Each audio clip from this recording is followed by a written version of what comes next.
안녕하세요. 오늘 해드릴 이야기는 20년 넘게 저를 공돌이라고 부르며 무시하던 처제가 제 아들 며느리를 보고 나서 갑자기 극존댓 말을 쓰기 시작한 이야기입니다. 어머, 부장님이세요? 정말 뵙게 되어 영광입니다. 그 순간 처제 민정이의 얼굴이 새파랗게 질리면서 목소리까지 떨리는 모습을 보았을 때 저는 그제야 깨달았습니다. 아, 이 세상에는 정말 인과응보라는 게 있구나 하고 말이죠. 그동안 저를 그렇게 깔보며 공돌이 형부라고 부르던 그 민정이가 갑자기 허리를 90도로 구부리면서 떨리는 목소리로 인사하는 모습을 보니까 정말 세상 참 묘하다는 생각이 들더라고요. 제가 올해 66살입니다. 부산 사하구에서 평생을 살아왔고요.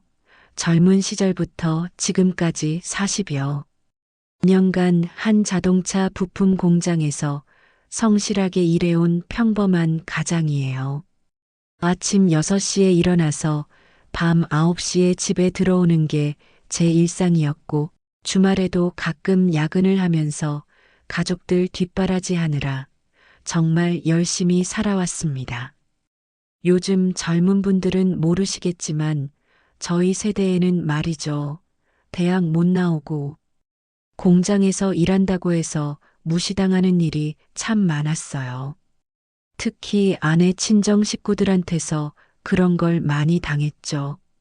처음엔 그냥 공장에서 일한다고 하면 아, 그러시는군요 하고 넘어갔는데 시간이 지나면서 점점 대놓고 깔보기 시작하더라고요. 특히 아내 동생인 처제 민정이가 그랬어요. 민정이는 저보다 5살 어린데 대학을 나왔거든요. 그것도 서울에 있는 꽤 이름 있는 대학을 말이에요. 남편도 회사원이고 아파트도 강남에 있고 뭐 그런 걸로 항상 우월감을 과시했습니다. 명절 때마다 가족 모임 때마다 저를 공돌이 형부라고 부르면서 은근히 비웃곤 했어요. 처음엔 농담인 줄 알았거든요. 형부, 요즘 공장 일은 어때요? 힘들지 않으세요? 라고 하면서 겉으로는 걱정하는 척하지만 표정이나 말투를 보면 진심이 아니라는 걸 금방 알 수 있었어요. 아내한테 이야기했더니 아내도 답답해 하더라고요. 여보, 민정이가 원래 좀 그래요. 어려서부터 공부만 잘해서 다른 사람들 무시하는 버릇이 있었어요. 라고 하면서도 그래도 동생이라서 뭐라고 하기가 어렵다고 하더라고요. 그런데 말이죠. 제 아들 준호가 올해 32인데 드디어 결혼한다고 했을 때도 민정이는 여전했어요. 준호가 이모, 저 결혼해요라고 말했을 때 민정이가 처음 한 말이 뭔지 아세요? 어머, 준호야 축하해. 그런데 혹시 공순이라도 데려오는 거 아니지? 라면서 킥킥 웃더라고요. 그 순간 정말 기가 막혔어요.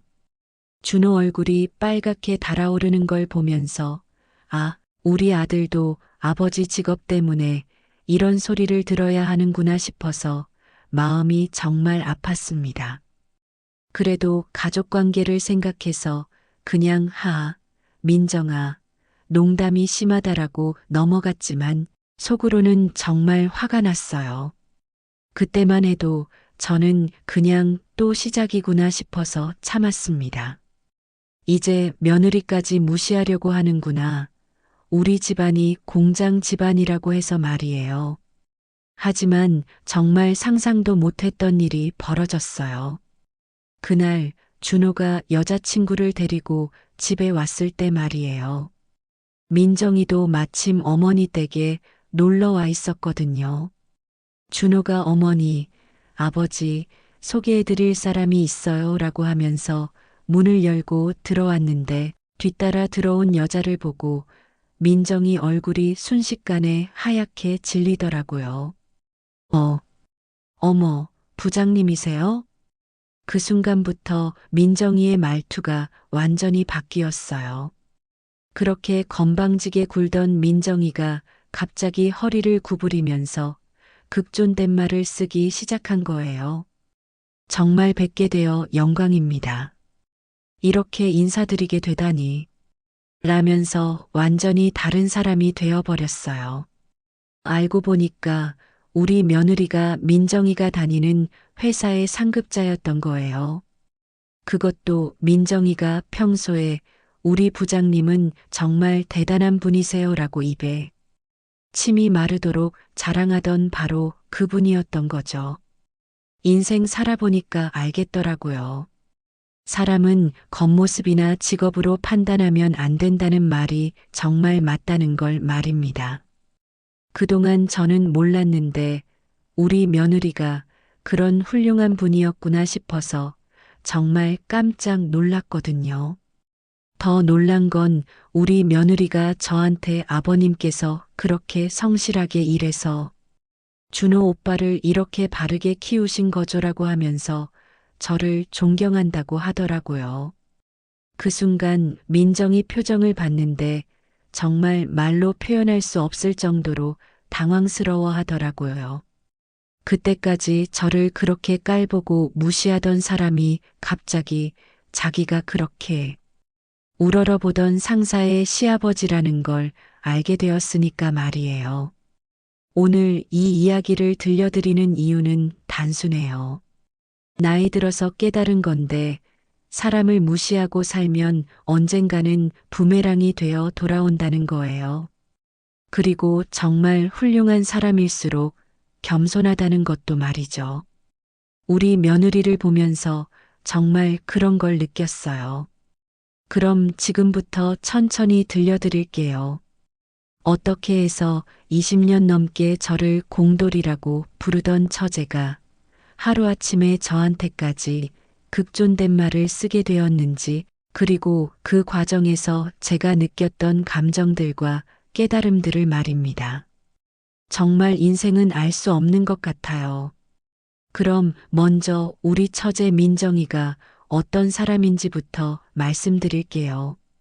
민정이는 제가 아내와 결혼할 때 20살이었어요. 저는 25이었고요.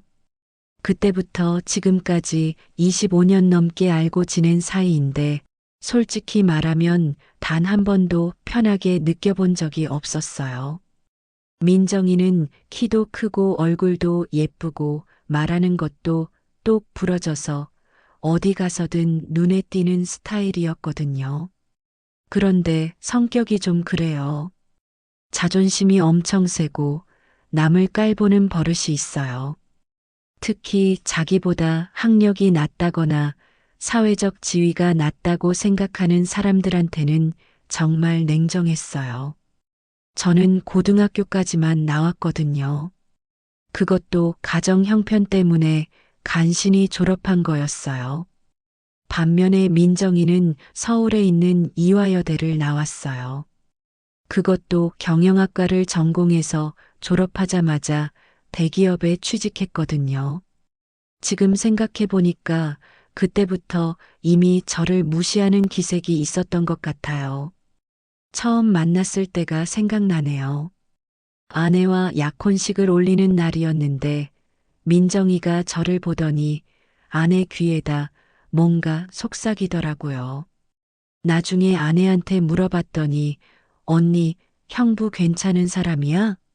너무 투박해 보이는데 라고 했다더라고요. 그때는 그냥 어린애가 하는 말이니까 대수롭지 않게 넘어갔는데 지금 생각해보면 그때부터 시작이었던 것 같아요. 민정이가 결혼한 사람도 참 묘했어요. 남편 이름이 상훈인데 연세대 나온 회계사거든요. 키도 크고 얼굴도 잘생겼고 말하는 것도 점잖고 뭐 딱 민정이가 좋아할 만한 스타일이었어요. 둘이 만나서 연애할 때부터 민정이는 우리 상훈 오빠는 연대 나왔어라는 말을 입에 달고 살았거든요. 문제는 그 이후부터였어요. 민정이가 상훈이와 결혼하고 나서부터 저를 대하는 태도가 확연히 달라지기 시작했어요.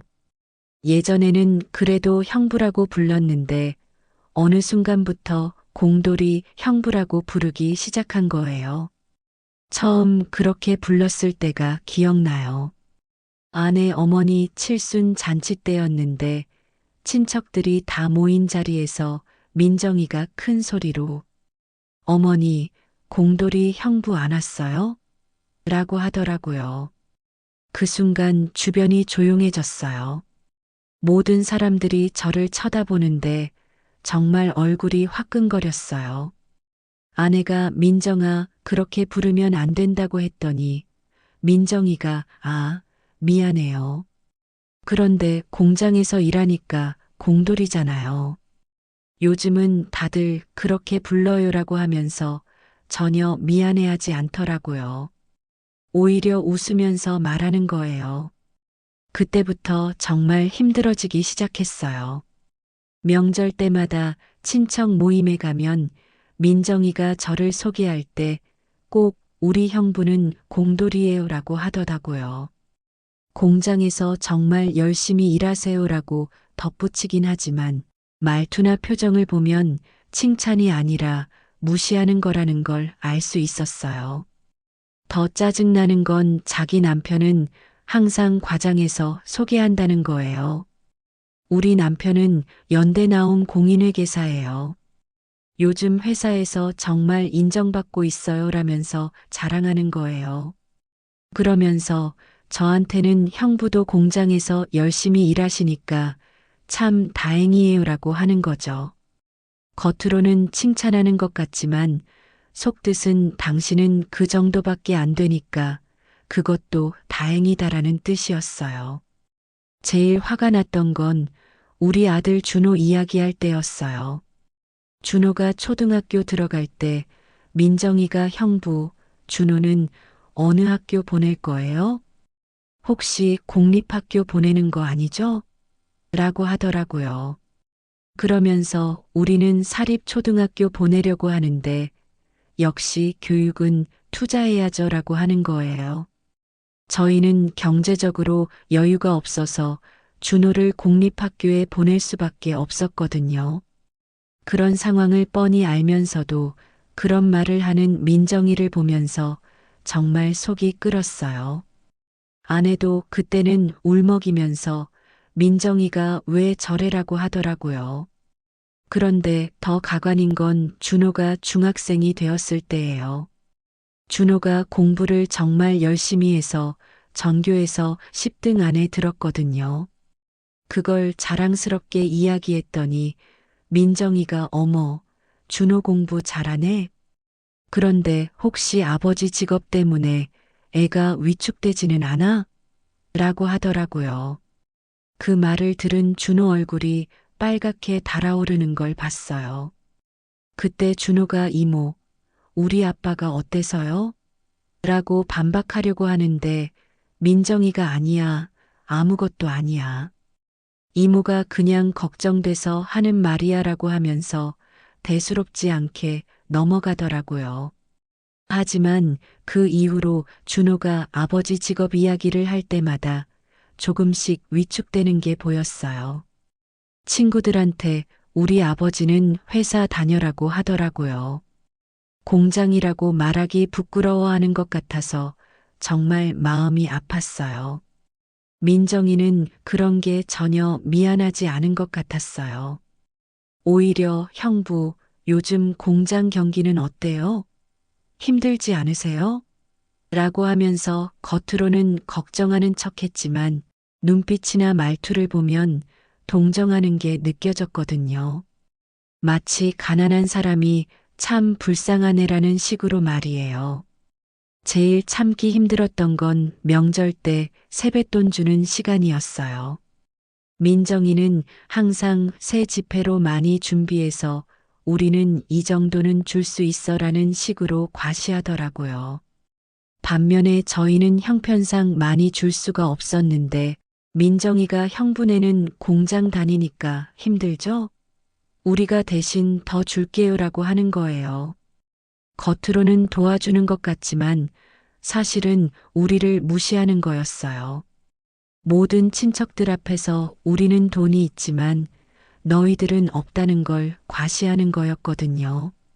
그럴 때마다 정말 자존심이 상했지만 가족 관계를 생각해서 그냥 참았어요. 이런 일들이 10여 년간 반복되다 보니까 저는 민정이를 만나는 게 정말 부담스러워졌어요. 명절이나 가족 모임 때마다 또 무슨 말을 할까 싶어서 미리 걱정이 되더라고요. 아내도 그런 제 마음을 알아서 여보, 민정이 말에 너무 신경 쓰지 마세요. 원래 성격이 그래요라고 위로해주곤 했어요. 하지만 그때는 저도 몰랐어요. 민정이가 그렇게 무시하고 깔보던 저희 집안에 특히 제 아들한테 그런 훌륭한 분이 며느리로 오게 될 거라는 걸 말이에요. 그리고 그 며느리가 바로 민정이가 그렇게 우러러보고 존경한다고 하던 바로 그 사람이라는 걸 말이죠. 정말 세상 일은 모르는 거예요.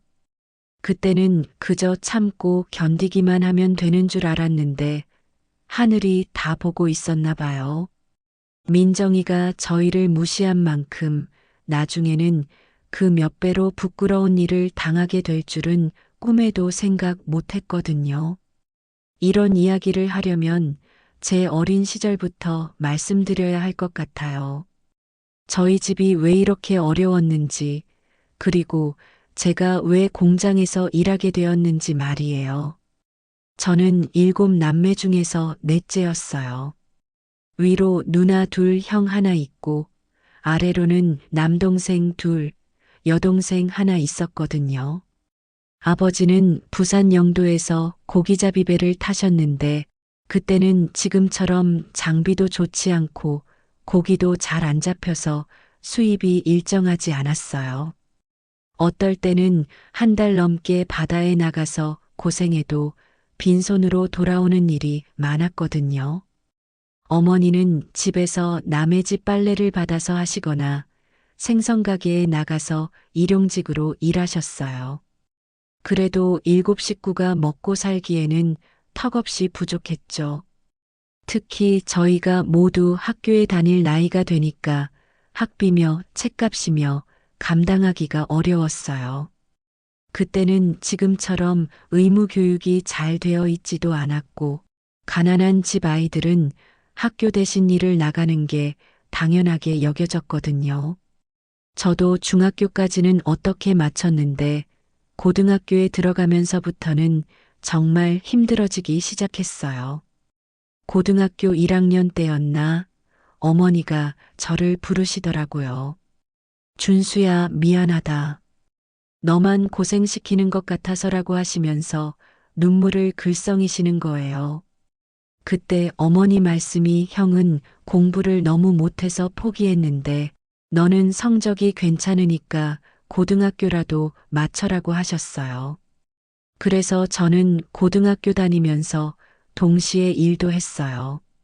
학교 마치고 오면 동네 철공소에 가서 밤 10시까지 일했거든요. 용접 보조일이었는데 처음엔 정말 힘들었어요. 손에 화상도 자주 입고 온몸이 쇠가루 냄새로 찌들어서 집에 들어가면 어머니가 얼마나 고생했냐며 우시곤 했어요. 그렇게 3년을 버텨서 간신히 고등학교를 졸업했어요. 그때가 20살이었는데 대학은 꿈도 꾸지 못했죠. 집안 형편도 그렇고 제 성적으로는 국립대학도 힘들었거든요. 사실 그때는 대학 나온 사람도 지금처럼 많지 않았어요. 고등학교만 나와도 괜찮은 일자리를 구할 수 있었거든요. 고등학교 졸업하고 나서 본격적으로 일을 찾기 시작했어요. 여러 곳을 알아보다가 사상구에 있는 자동차 부품 공장에서 일하게 되었어요. 현대자동차 부품을 만드는 곳이었는데 그때만 해도 자동차 산업이 막 성장하기 시작할 때라서 전망이 괜찮다고 했거든요. 처음 공장에 들어갔을 때가 생각나네요. 기계들이 엄청 크고 시끄러웠어요. 그리고 기름 냄새랑 쇠 냄새가 코를 찔렀죠. 하지만 월급은 그때로서는 괜찮았어요. 한 달에 15만 원 정도 받았는데 그 돈으로 집에 10만 원을 드리고 나머지로 제가 용돈을 쓸 수 있었거든요. 일은 정말 힘들었어요. 아침 6시에 시작해서 저녁 6시까지 토요일도 반나절 일했으니까 일주일에 60시간 넘게 일한 거죠. 처음 몇 달은 집에 와서 밥 먹고 바로 잠들어 버릴 정도로 지쳤어요. 그래도 성실하게 일했어요. 지각도 안 하고 결근도 안 하고 시키는 일은 뭐든지 열심히 했거든요. 그러다 보니 반장님들도 저를 신뢰하기 시작했고 몇 년 지나니까 후배들도 생기고 그랬어요. 그렇게 5년 정도 일하던 25살 때 지금 아내를 만났어요. 아내는 그때 22이었는데 친구 소개로 만나게 됐거든요. 첫 만남부터 아내가 참 마음에 들었어요. 얼굴도 예쁘고 성격도 온화하고 무엇보다 제 직업을 무시하지 않더라고요. 공장에서 일하시는구나. 그럼 정말 성실하신 분이시겠네요. 라고 하면서 오히려 칭찬해 주는 거예요. 그때는 정말 고마웠어요. 다른 여자들은 공장 다닌다고 하면 싫어하는 경우가 많았거든요. 몇 달 사귀다가 결혼하기로 했어요. 그런데 문제는 아내 집안을 만나는 거였어요. 아내 아버지는 공무원이셨고 어머니는 초등학교 선생님이셨거든요. 그리고 아내 동생 민정이는 그때 대학생이었고요. 처음 아내 집에 인사드리러 갔을 때가 정말 기억에 남아요. 너무 떨려서 새 양복도 맞춰 입고 머리도 기름 발라서 말끔하게 하고 갔는데 집 자체부터 저희 집과는 차원이 달랐어요. 아파트였거든요. 그때는 아파트에 사는 사람들이 정말 잘 사는 사람들이었어요. 현관에서 신발을 벗는데 손이 떨렸어요. 거실에 들어가니까 소파도 가죽 소파였고 TV도 큰 거였고 책장에는 책들이 빼곡히 꽂혀 있더라고요. 우리 집은 연탄 아궁이에 방 2개짜리 단칸방이었는데 여기는 정말 다른 세상 같았어요. 아내 아버지께서 어서 오세요. 많이 들었습니다라고 하시면서 반갑게 맞아주셨어요. 그런데 물어보시는 게 직업이 어떻게 되시죠? 였어요. 공장에서 일합니다라고 대답했더니 아, 그러시는군요라고 하시면서 표정이 조금 굳어지는 게 보였어요. 아내 어머니도 공장이요? 어떤 공장이세요? 라고 물어보시더라고요. 자동차 부품 만드는 곳입니다라고 했더니 아, 그래요라고 하시면서 더 이상 묻지 않으시더라고요. 분위기가 갑자기 어색해졌어요. 그런데 제일 기억에 남는 건 민정이 반응이었어요. 그때 민정이는 대학교 2학년이었는데 저를 보더니 아내 귀에다가 뭔가 속삭이는 거예요. 나중에 아내한테 들어보니까 언니 괜찮은 사람이야? 너무 투박해 보이는데 라고 했다더라고요. 그날 저녁을 같이 먹었는데 내내 위축감이 들었어요. 식사 예절도 다르고 하는 말도 다르고 정말 다른 세상 사람들 같았거든요. 저는 그냥 네 하면서 고개만 끄덕였어요. 집에 돌아오는 길에 아내가 우리 가족들이 좀 까다로워서 미안해라고 하더라고요. 그때 처음으로 아, 이 사람들이 나를 깔보는구나라는 걸 느꼈어요. 하지만 아내가 좋았기 때문에 참기로 했어요. 결혼 준비를 하면서도 계속 그런 일들이 있었어요. 예식장을 정할 때도 신혼집을 구할 때도 뭔가 저희 형편에 맞지 않는 걸 요구하는 경우가 많았거든요. 그래도 아내가 중간에서 잘 조정해줘서 무사히 결혼할 수 있었어요. 하지만 그때부터 느꼈어요. 아, 앞으로 이 사람들과 오래 지내려면 정말 많이 참아야 하겠구나 하고 말이에요. 특히 민정이는 저를 볼 때마다 뭔가 못마땅하다는 표정을 짓더라고요. 그때만 해도 설마 25년 후에 그 민정이가 제 앞에서 허리를 굽히며 극존댓말을 쓰게 될 거라곤 상상도 못했어요. 인생이란 게 정말 알 수 없는 것 같아요. 결혼하고 나서 본격적으로 민정이와 자주 만나게 됐어요. 그전까지는 그냥 아내 동생 정도로만 생각했는데 이제는 가족이 되었으니까 명절이나 가족 모임 때마다 마주쳐야 했거든요. 민정이는 그때 대학교 3학년이었는데 정말 똑똑하고 야무진 학생이었어요. 이화여대에서 경영학을 전공하고 있었는데 성적도 우수하고 영어도 잘했거든요. 키도 165cm 정도로 크고 얼굴도 예쁘고 옷도 항상 세련되게 입고 다녔어요. 그런데 문제는 그 우월감이었어요.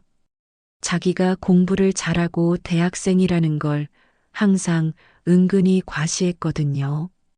저를 볼 때마다 형부는 공부하고 싶은 마음 없으세요? 라고 묻더라고요. 야간 대학이라도 다니시면 좋을 텐데라고 하면서 말이에요.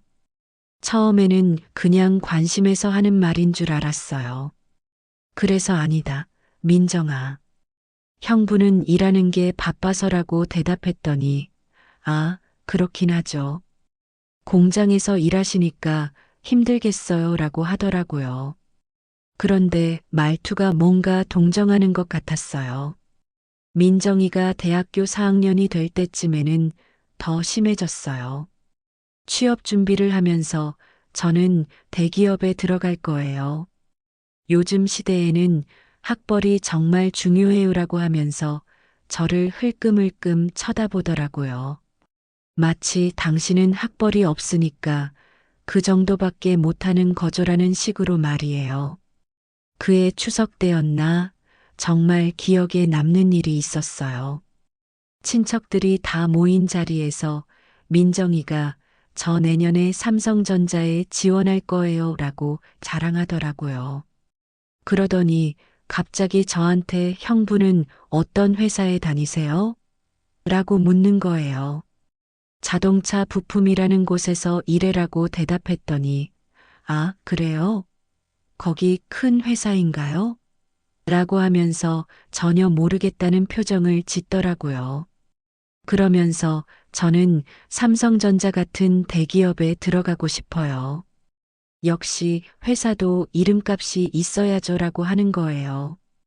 그 말을 들으면서 정말 기분이 나빴어요. 제가 다니는 회사가 작다고 무시하는 것 같았거든요. 하지만 어른들 앞에서 말다툼할 수도 없고 그냥 그렇구나. 민정이 대단하네라고 넘어갔어요. 민정이는 정말로 삼성전자에 합격했어요. 그때가 2001년이었나? 정말 온 집안이 난리가 났어요. 우리 민정이가 삼성전자에 붙었어. 라고 하면서 친척들한테 다 자랑하고 다니더라고요. 그때부터 민정이 태도가 더 바뀌었어요. 이제 저도 직장인이에요. 형부랑 같네요 라고 하면서 웃는데 표정이나 말투를 보면 하지만 우리는 급이 다르죠라는 뜻이 깔려 있었어요. 회사 다니기 시작한 민정이는 정말 달라졌어요. 옷도 더 비싸 보이는 걸 입고 가방도 명품으로 들고 다니고 말하는 것도 더 거만해졌어요. 명절 때 오면 항상 요즘 회사 일이 너무 바빠요. 프로젝트가 많아서라고 하면서 자기가 얼마나 중요한 일을 하는지 자랑했거든요. 그러면서 저한테는 형부는 요즘 일이 어때요? 공장 경기는 괜찮아요? 라고 묻더라고요. 겉으로는 걱정하는 것 같지만 실제로는 당신네 같은 공장은 경기 영향 많이 받죠? 라는 뜻이었어요. 정말 결정적이었던 건 민정이가 상훈이를 소개받았을 때였어요. 상훈이는 연세대학교 나온 공인회계사였는데 민정이가 완전히 하늘을 날 듯이 좋아했어요. 언니, 우리 상훈 오빠 정말 괜찮지 않아? 라고 하면서 매일같이 자랑했거든요. 상훈 오빠는 연대 나왔어요. 그것도 경영학과 수석으로 졸업했대요. 지금은 큰 회계법인에서 일하고 있어요. 라고 하면서 정말 자랑스러워 했어요. 그러면서 역시 남자는 학벌하고 직업이 중요한 것 같아라고 하더라고요. 그 말을 들으면서 정말 서운했어요. 마치 저한테 당신 같은 사람과는 다르다고 말하는 것 같았거든요. 아내도 그걸 느꼈는지 민정아, 그런 말하는 게 아니다라고 했지만 민정이는 미안해요. 그런 뜻이 아니었어요 라고 하면서도 전혀 미안해하지 않더라고요. 민정이와 상훈이가 결혼 발표를 했을 때는 정말 온 집안이 축제 분위기였어요. 연대 나온 회계사와 이화여대 나온 삼성 직원이라고 하면서 친척들이 다 부러워했거든요. 그때 시어머니가 우리 민정이 정말 복 받았네. 공부 잘해서 좋은 사람 만났어라고 하시더라고요. 결혼식 준비할 때도 민정이는 정말 당당했어요. 우리는 강남에 있는 웨딩홀에서 할 거예요. 상훈이 오빠 회사 사람들도 많이 오거든요라고 하면서 자랑했어요. 그러면서 형부랑 언니는 어디서 했었죠? 라고 묻더라고요. 저희는 동네 작은 예식장에서 간단하게 했거든요. 그때는 지금처럼 화려하게 하는 문화도 없었고 경제적으로도 여유가 없었어요. 우리는 예식장에서 했다고 하니까 거기요? 라고 하면서 잘 모르겠네요 라는 표정을 짓더라고요. 민정이 결혼식 날에는 정말 화려했어요. 하객들도 다들 양복 정장 차려입고 축의금도 많이 내고 정말 부러웠어요. 그런데 민정이가 저희를 소개할 때 우리 형부는 공장에서 일해요라고 하면서 정말 성실한 분이에요라고 덧붙이더라고요. 겉으로는 칭찬하는 것 같지만 상훈이 직장 동료들한테는 우리 사위는 연대 나온 회계사예요 라고 자랑하면서 저한테는 그냥 성실한 분이라고만 하는 거였어요. 그 차이가 너무 명확했어요. 결혼 후에 민정이는 강남에 아파트를 장만했어요. 그것도 새 아파트였거든요. 저희는 그때 아직 전세에 살고 있었는데 민정이가 형부도 빨리 아파트 사세요. 요즘은 아파트가 대세예요라고 하더라고요. 우리는 아직 여유가 없어서라고 했더니 그렇긴 하죠. 공장 다니시니까라고 하면서 이해한다는 듯이 고개를 끄덕이더라고요. 그런데 그 표정이 동정하는 것 같아서 정말 자존심이 상했어요. 그때부터 민정이는 저를 완전히 도움이 필요한 가난한 형부 취급하기 시작했어요. 명절 때마다 형부 요즘 경기 어때요? 힘들지 않으세요? 라고 묻고 우리가 도와줄 일 있으면 언제든지 말씀하세요 라고 하더라고요. 겉으로는 친절한 것 같지만 실제로는 저를 무시하고 깔보는 거였어요. 마치 우리는 잘 살고 당신들은 어렵게 사니까 불쌍하네요 라는 식으로 말이에요. 그때만 해도 저는 이런 일들이 언젠가 끝날 거라고 생각했어요. 시간이 지나면 민정이도 철이 들고 서로 존중하며 지낼 수 있을 거라고 믿었거든요.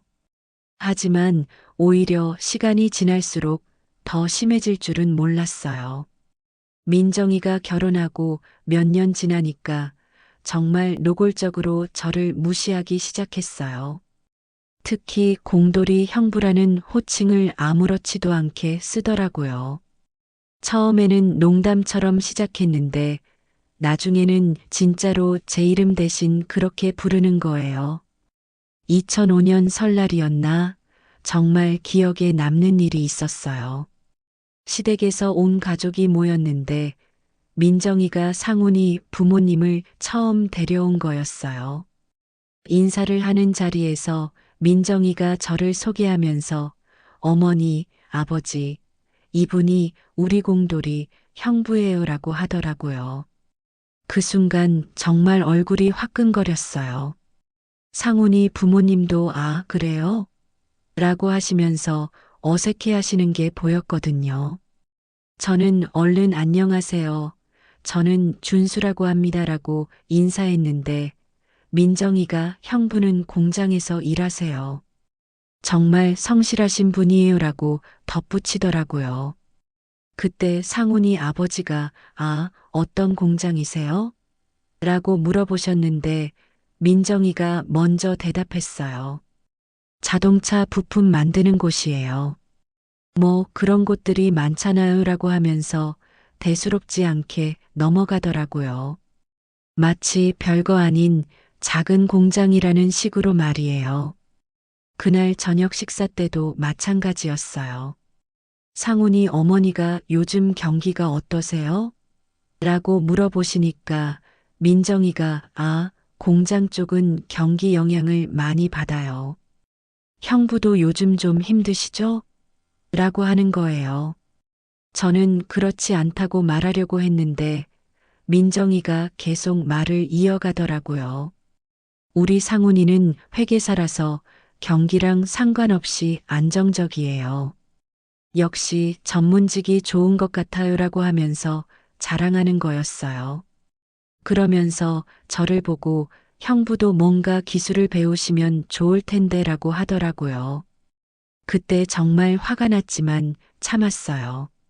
상훈이 부모님 앞에서 말다툼할 수도 없었고 가족 분위기를 망칠 수도 없었거든요. 하지만 집에 와서 아내한테 민정이가 너무 심하다고 했더니 아내도 나도 속상해.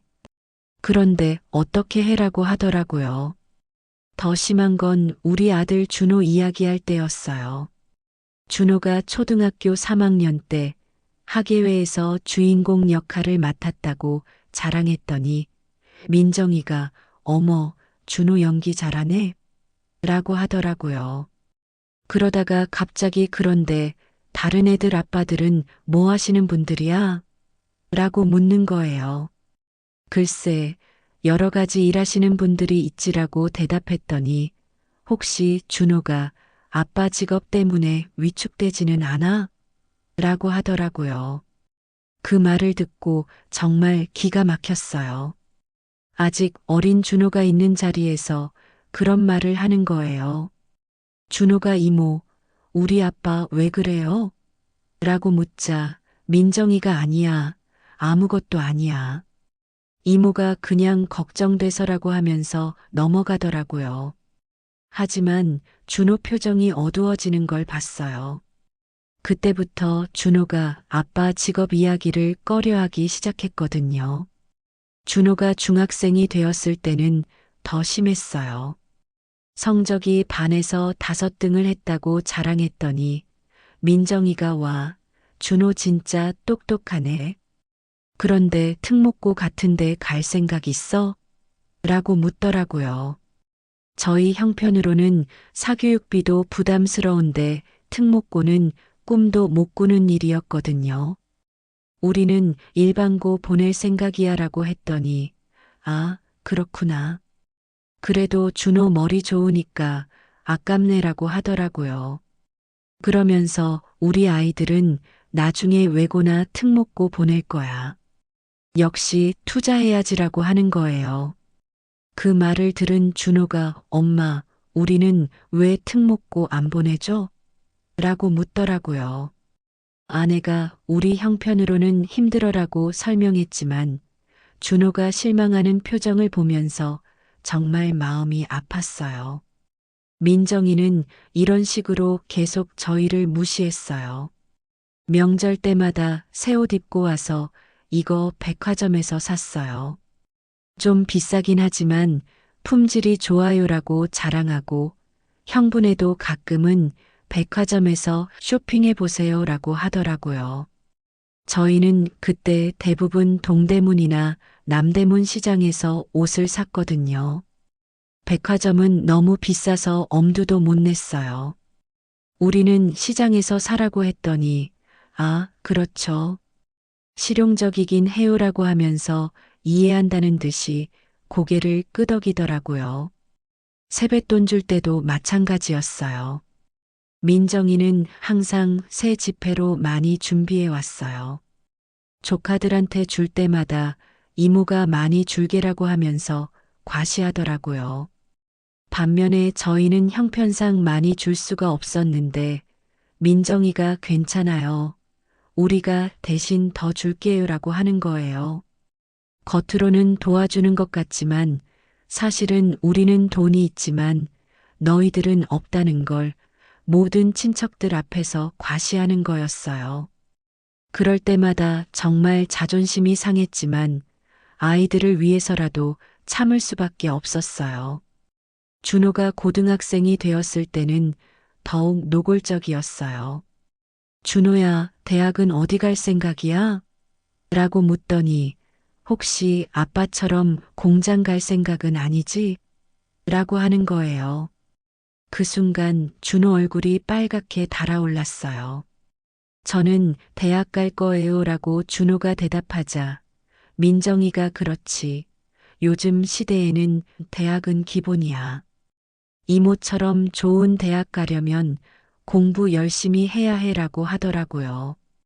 그러면서 저를 보고 형부도 준호 교육비는 아끼지 마세요라고 하는 거예요. 교육비를 아껴서 준호가 공부를 못한다는 식으로 말하는 거였어요. 사실 저희는 형편이 어려워도 준호 교육만큼은 최선을 다했거든요.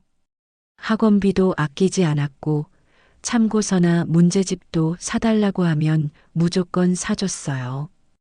그런데 민정이는 그런 걸 알려고 하지도 않았어요. 그냥 공장 다니는 사람은 교육에 관심이 없을 거야 라고 단정해버리는 거였어요. 정말 기가 막혔지만 준호 앞에서 큰 소리 칠 수도 없었어요. 그게 달했던 건 준호가 대학에 합격했을 때였어요. 준호가 부산대학교 공대에 붙었다고 했더니 민정이가 어머, 축하해. 그런데 공대? 혹시 아빠 영향받은 거야? 라고 하더라고요. 준호가 저는 공학이 좋아서요라고 대답했는데 민정이가 그래도 요즘은 경영학이나 경제학이 전망이 좋은데라고 하더라고요. 그러면서 이모처럼 경영학 전공했으면 대기업 가기 쉬웠을 텐데라고 하는 거예요. 그때 정말 참을 수 없었어요. 준호가 자기 길을 선택한 건데 마치 잘못 선택한 것처럼 말하는 거였거든요. 민정아, 준호가 좋아서 선택한 거야 라고 했더니, 아, 물론이에요. 그런데 현실적으로 생각해 보면, 라고 하면서 계속 잔소리 하더라고요.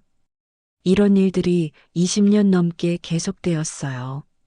처음에는 그냥 성격이 그런가 보다 했는데, 시간이 지날수록 정말 저희를 무시하고 있다는 걸 확실히 알 수 있었어요. 특히 준호까지 상처받는 걸 보면서 정말 화가 났지만 가족 관계를 생각해서 계속 참았어요. 그런데 그때는 몰랐어요. 그렇게 저희를 무시하던 민정이에게도 언젠가 큰 충격이 기다리고 있다는 걸 말이에요. 그런데 말이죠. 저희한테도 희망이 보이기 시작했어요. 준호가 대학에 들어가서 정말 열심히 공부하기 시작한 거예요. 고등학교 때는 그냥 평범한 학생이었는데 대학에 와서는 완전히 달라졌어요. 준호가 부산대 기계공학과에 입학한 게 2015년이었는데 첫 학기부터 성적이 정말 좋았어요. 전공 과목에서 A+를 여러 개 받아오더라고요. 그리고 교수님들한테도 인정받기 시작했어요. 아버지, 교수님이 저한테 대학원 진학을 권하세요라고 하더라고요. 그때 정말 뿌듯했어요. 제가 공부를 못해서 대학도 못 갔지만 우리 아들은 달랐거든요. 똑똑하고 성실해서 교수님들이 알아봐 주시는 거였어요. 준호는 대학교 2학년 때부터 학회 활동도 열심히 했어요. 로봇 제작 동아리에서 활동하면서 전국 대학생 로봇 대회에도 나갔거든요. 그때 상도 받아왔는데 정말 자랑스러웠어요. 와, 준호 정말 대단한 애라고 했더니 준호가 아버지가 공장에서 일하시는 거 보면서 기계에 관심이 생겼어요 라고 하더라고요. 그 말을 듣고 정말 감동받았어요. 제 일을 부끄러워하지 않고 오히려 도움이 되었다고 하니까 말이에요. 준호가 3학년이 되었을 때는 더 놀라운 일이 있었어요. 학과에서 성적 우수자로 선발되어서 교환학생으로 독일에 다녀온 거예요. 6개월 동안 독일에서 공부하고 와서는 독일어까지 할 줄 알게 되었어요. 그때 민정이가 어머, 준호 독일 다녀왔어? 대단한 애라고 하더라고요. 하지만 여전히 그래도 공대는 취업이 쉽지 않을 텐데라고 하면서 걱정하는 척 했어요. 그런데 준호는 이미 계획이 있었어요. 대학원에 진학해서 석사 학위를 받은 다음에 대기업 연구소에 들어가겠다는 거였어요. 지도 교수님도 준호는 정말 실력이 있으니까 어디든 갈 수 있을 거야 라고 격려해 주셨다고 하더라고요. 준호가 대학원에 들어간 2019년 정말 열심히 연구했어요. 논문도 써서 학술지에 실렸고 국제학회에도 나가서 발표했어요.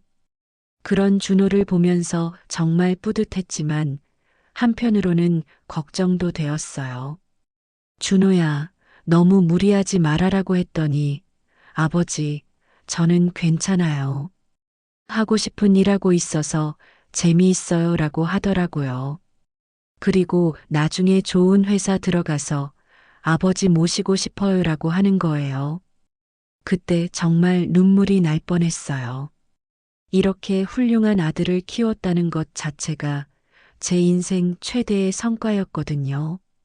비록 제가 공장에서 일했지만 준호만큼은 정말 제대로 키웠다는 자부심이 생겼어요. 준호가 석사과정 마지막 해인 2021년 드디어 취업 소식이 들려왔어요. 현대중공업연구소에서 연락이 온 거예요. 준호 씨 이력서를 봤는데 정말 우수한 인재시네요.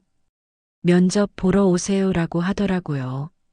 면접을 보고 온 준호가 아버지, 면접관들이 제 연구 내용에 정말 관심 있어 하셨어요 라고 하더라고요. 특히 독일 유학 경험이랑 논문 실적을 높이 평가해 주셨어요 라고 하면서 자신 있어 했어요. 그리고 일주일 후에 합격 통보가 왔어요. 현대중공업 울산 본사 연구소 연구원으로 채용되었다는 거였어요. 연봉도 처음부터 5천만 원이 넘었어요. 제가 40여 년 동안 공장에서 일해서 받는 돈보다 훨씬 많은 거였어요. 그때 정말 감격스러웠어요. 준호야, 정말 자랑스럽다라고 했더니 준호가 아버지 덕분이에요. 아버지가 어려운 여건에서도 저 교육시켜 주신 덕분에 여기까지 올 수 있었어요 라고 하더라고요. 현대중공업에서 일하기 시작한 준호는 정말 인정받는 연구원이 되었어요. 회사에서도 신입사원 중에서 가장 유망한 인재라고 평가받았다고 하더라고요. 그리고 몇 년 후에는 팀장까지 될 거라는 얘기도 들었어요. 그런 준호를 보면서 정말 뿌듯했어요. 민정이가 그렇게 공장 아들은 별거 없을 거야 라고 무시했지만 우리 아들이 이렇게 훌륭하게 성장한 거예요. 비록 저는 공장에서 일했지만 아들만큼은 정말 제대로 키웠다는 자신감이 생겼어요. 그런데 2023년 준호가 갑자기 좋은 소식을 가져왔어요. 아버지, 어머니, 소개해드리고 싶은 분이 있어요 라고 하더라고요. 드디어 여자친구가 생겼다는 거였어요. 어떤 분이야?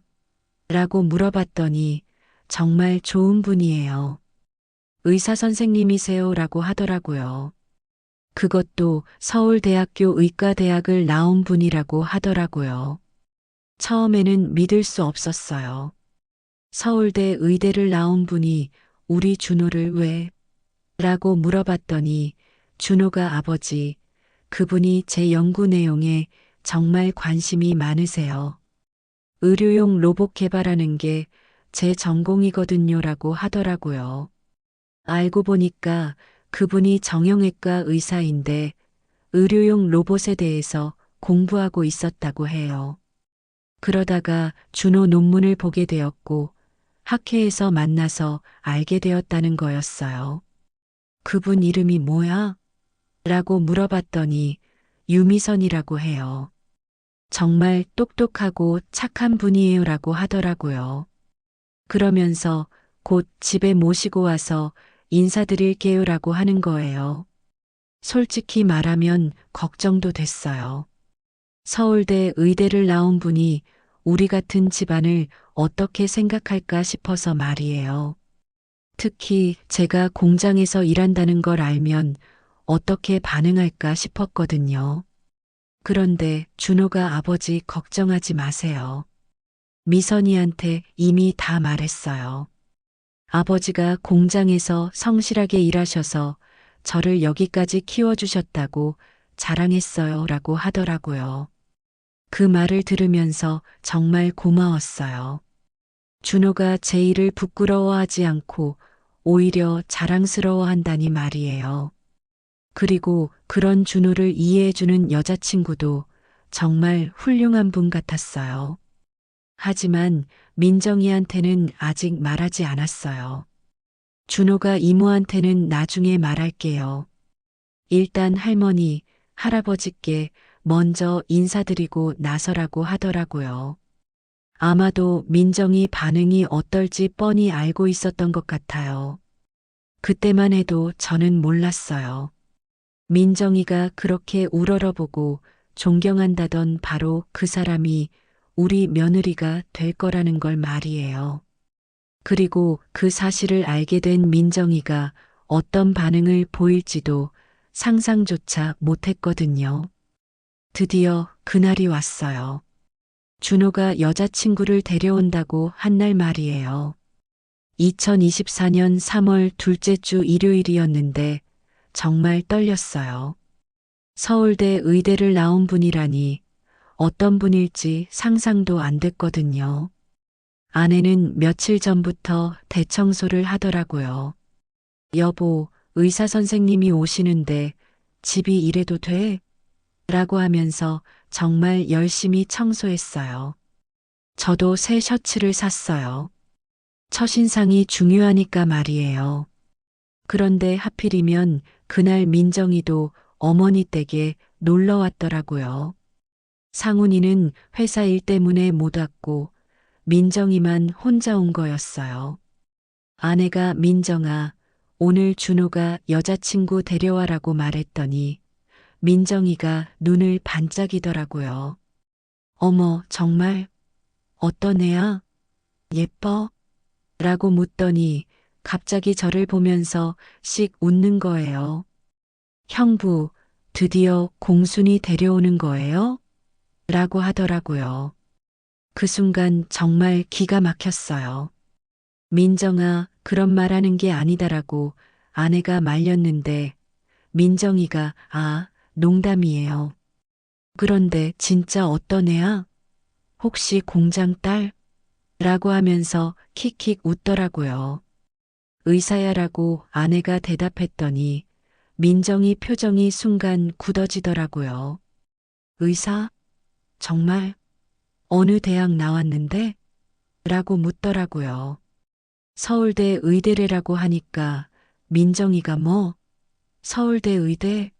라고 하면서 믿을 수 없다는 표정을 짓더라고요. 그럴 리가 없는데. 혹시 간호사 아니야? 아니면 의료진이라고 해서 의사인 줄 착각한 거 아니야? 라고 하더라고요. 그러면서 서울대 의대 나온 사람이 공돌이 아들을 왜 만나겠어라고 중얼거리는 거예요. 그때 정말 화가 났지만 참았어요. 곧 직접 보게 될 텐데 뭐하러 말다툼하나 싶었거든요. 그런데 속으로는 두고 봐라, 민정아라는 생각이 들었어요. 오후 2시쯤 준호한테서 전화가 왔어요. 아버지, 지금 출발해요. 30분 후에 도착할 것 같아요라고 하더라고요. 그때부터 집안이 긴장 상태가 됐어요. 어머니는 과일을 더 깎으시고 아내는 거울 보면서 옷매무새를 다시 정리하더라고요. 민정이는 계속 정말 의사 맞나? 라고 중얼거렸어요. 혹시 한의사 아니야? 요즘 한의사도 의사라고 하잖아라고 하더니 아니면 치과 위생사를 의사라고 착각한 거 아니야? 라고 하더라고요. 그러면서 내가 보면 알 거야. 진짜 의사인지 가짜인지라고 하더라고요. 나도 대기업 다녀봤으니까 사람 보는 눈은 있어라고 하면서 자신만만해 하더라고요. 2시 30분쯤 현관벨이 울렸어요. 아내가 얼른 나가서 문을 열었는데 준호 목소리가 들렸어요. 어머니, 왔어요 라고 하더라고요. 그리고 이어서 여자분 목소리가 들렸어요. 안녕하세요. 처음 뵙겠습니다 라고 하는데 정말 차분하고 품이 있는 목소리더라고요. 그 순간 민정이가 거실 쪽으로 고개를 쭉 내밀어서 보더라고요. 준호가 먼저 들어왔어요. 아버지, 어머니, 할머니 소개해드릴게요라고 하면서요. 그 뒤를 따라서 한 분이 들어오시는데 정말 우아하고 품격 있어 보이는 분이었어요. 키도 적당하고 얼굴도 단정하고 옷도 깔끔하게 입고 계셨어요. 특히 눈빛이 정말 맑고 지적이어 보였어요. 안녕하세요. 유미선입니다라고 인사하시면서 정중하게 절을 하시더라고요. 그런데 바로 그 순간이었어요. 거실에서 지켜보던 민정이 얼굴이 순간 하얗게 질리는 걸 봤거든요. 입을 벌린 채로 멍하니 서 있더라고요. 마치 유령이라도 본 것처럼 말이에요. 어머, 부장님이세요? 민정이가 떨리는 목소리로 그렇게 말하는 순간 미선이가 민정이를 쳐다봤어요. 어머, 민정씨? 여기서 뵙네요라고 하시면서 놀라워 하시더라고요. 그때 민정이 반응이 정말 볼만했어요. 갑자기 허리를 90도로 구부리면서 부장님, 정말 죄송합니다. 이런 곳에서 뵙게 되다니라고 하더라고요. 목소리도 완전히 바뀌었어요. 평소에 그렇게 큰 소리 치던 민정이가 갑자기 작은 목소리로 존댓말을 하는 거예요. 저는 그 장면을 보면서 정말 깜짝 놀랐어요. 그렇게 건방지던 민정이가 갑자기 완전히 다른 사람이 된 거예요. 부장님께서 이런 곳에 어떻게 라고 하다가 말을 멈추더라고요. 자기가 지금 뭔 말을 하고 있는지 깨달은 모양이었어요. 미선이가 민정 씨, 여기가 어떤 곳이에요? 제 남자친구 집인데라고 하시니까 민정이가 더욱 당황하더라고요. 네, 남자친구요? 혹시 준호가?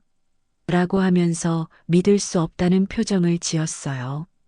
네, 준호 오빠랑 연애하고 있어요 라고 미선이가 대답하시자 민정이가 완전히 멘붕 상태가 됐어요. 어떻게 이게 어떻게 된 일인가요? 라고 하면서 식은땀을 흘리더라고요. 손까지 떨고 있는 게 보였어요. 그때 미선이가 저희한테 다시 인사했어요. 아버님, 어머님, 안녕하세요.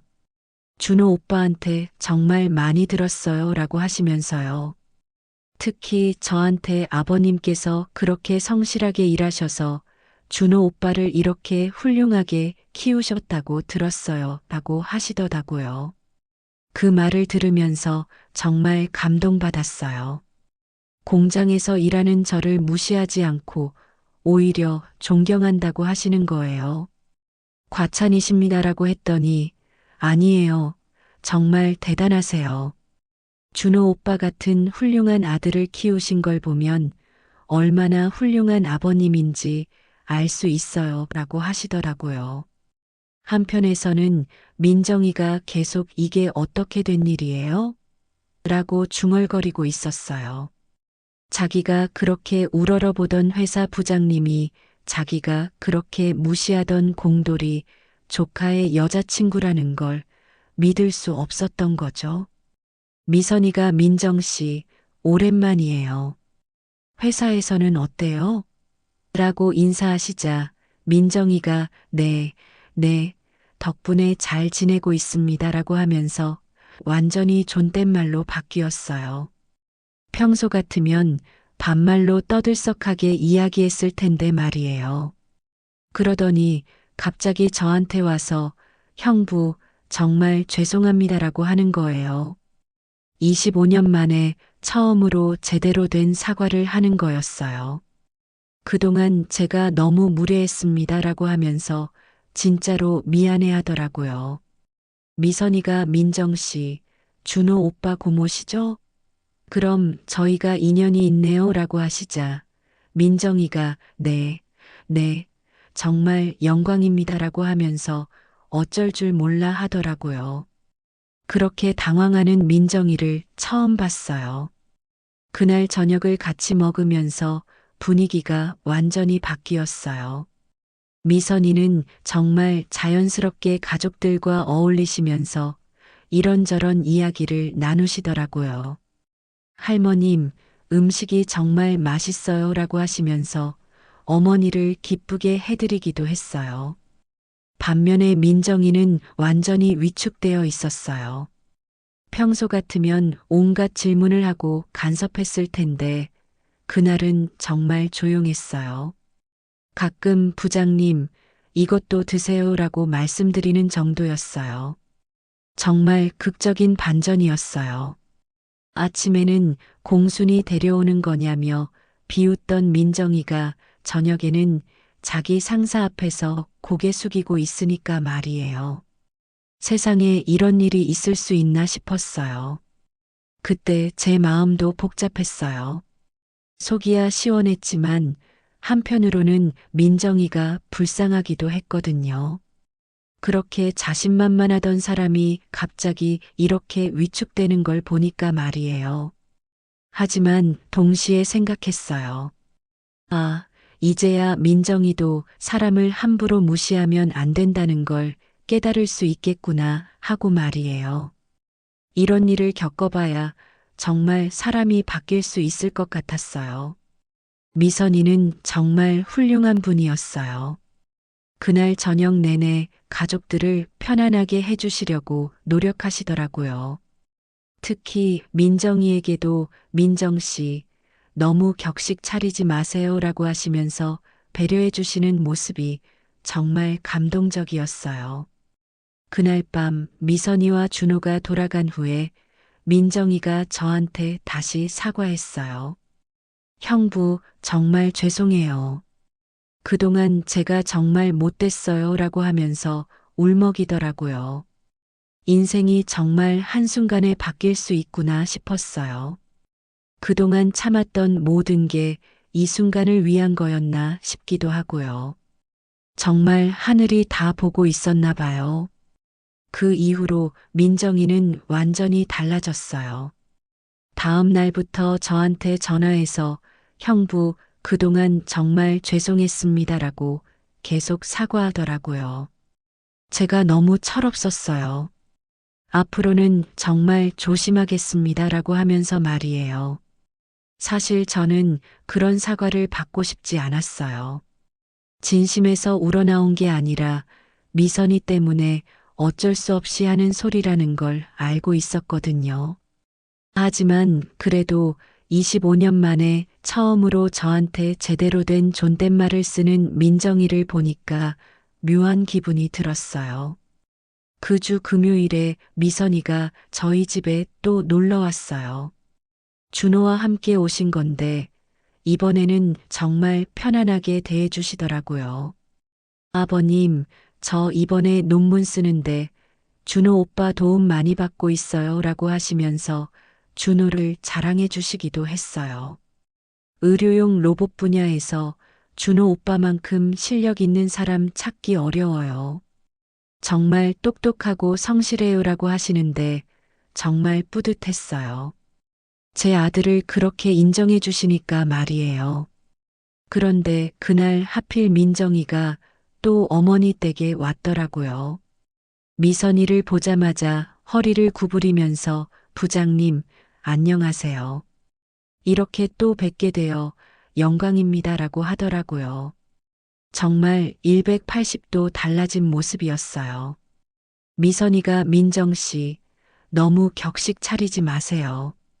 우리 가족이 될 사이인데라고 하시니까 민정이가 더욱 당황해 하더라고요. 네, 네, 그러게요라고 하면서도 어떻게 해야 할지 모르겠다는 표정이었어요. 저녁 먹을 때도 민정이는 정말 조심스러웠어요. 평소 같으면 형부, 이거 드세요라고 반말로 말했을 텐데, 그날은 형부, 이것 좀 드시겠어요? 라고 존댓말로 하더라고요. 완전히 다른 사람이 된 것 같았어요. 미선이가 민정 씨, 회사 일은 어때요? 요즘 프로젝트 많이 바쁘죠? 라고 물어보시자 민정이가 네, 부장님 덕분에 좋은 프로젝트 맡아서 열심히 하고 있습니다. 라고 대답하더라고요. 그러면서 슬그머니 저를 보면서 형부께서 그동안 정말 고생 많이 하셨죠. 제가 철이 없어서 형부 마음 아프게 한 일이 많았는데 라고 하더라고요. 겉으로는 사과하는 것 같지만 미선이 앞에서 자기 이미지 관리하려는 게 뻔히 보였어요. 하지만 저는 그냥 괜찮다, 민정아. 우리 가족인데 뭘이라고 넘어갔어요. 이미 다 지난 일이고 이제 와서 화낼 필요도 없었거든요. 오히려 이런 상황이 우스웠어요. 다음 달에 준호와 미선이가 정식으로 결혼 발표를 했어요. 양가 부모님이 만나서 혼사를 정하는 자리였는데 미선이 부모님도 정말 좋은 분들이었어요. 아버지는 대학교 교수시고 어머니는 약사셨거든요. 처음에는 좀 걱정됐어요. 그런 집안에서 저를 어떻게 볼까 싶어서 말이에요. 그런데 미선이가 이미 부모님한테 다 말씀드렸다고 하더라고요. 아버지가 정말 성실한 분이시고 그 덕분에 준호가 이렇게 훌륭하게 자랐다고 자랑했다는 거예요. 실제로 미선이 부모님을 만나니까 정말 따뜻하게 맞아주시더라고요. 사위 어르신, 아들 정말 잘 키우셨어요. 미선이가 준호군 자랑을 얼마나 많이 하는지 모르겠어요 라고 하시면서 말이에요. 그때 민정이도 자리에 있었는데 미선이 아버지가 대학 교수라는 걸 듣고 완전히 위축되어 있더라고요. 평소 같으면 저희 남편도 좋은 회사 다녀요라고 자랑했을 텐데 그날은 정말 조용했어요. 결혼식은 2024년 가을에 올렸어요. 정말 아름다운 결혼식이었어요. 미선이가 웨딩드레스 입고 나타났을 때 준호 얼굴이 정말 행복해 보였어요. 그 모습을 보면서 정말 감동받았어요. 결혼식 하객들도 정말 다양했어요. 미선이 동료 의사들, 준호 회사 동료들, 대학 동기들. 정말 많은 분들이 와주셨어요. 그런데 신기한 건 모든 분들이 저희를 정중하게 대해주시더라고요. 특히 미선이 병원 동료들이 저한테 인사 올 때, 사장님, 정말 훌륭한 아드님 키우셨네요 라고 하시는 거예요. 미선이가 평소에 시아버지를 자랑했나 봐요. 그날 민정이는 정말 얌전했어요. 결혼식 내내 조용히 있더니 마지막에 저한테 와서 형부 정말 축하드려요. 좋은 며느리 두셨네요 라고 하더라고요. 그러면서 앞으로 제가 더 잘하겠습니다 라고 다시 한번 사과했어요. 결혼 후에도 미선이는 정말 훌륭한 며느리였어요. 명절 때마다 꼬박꼬박 와서 인사드리고 저희 부모님께도 정말 잘해드렸어요.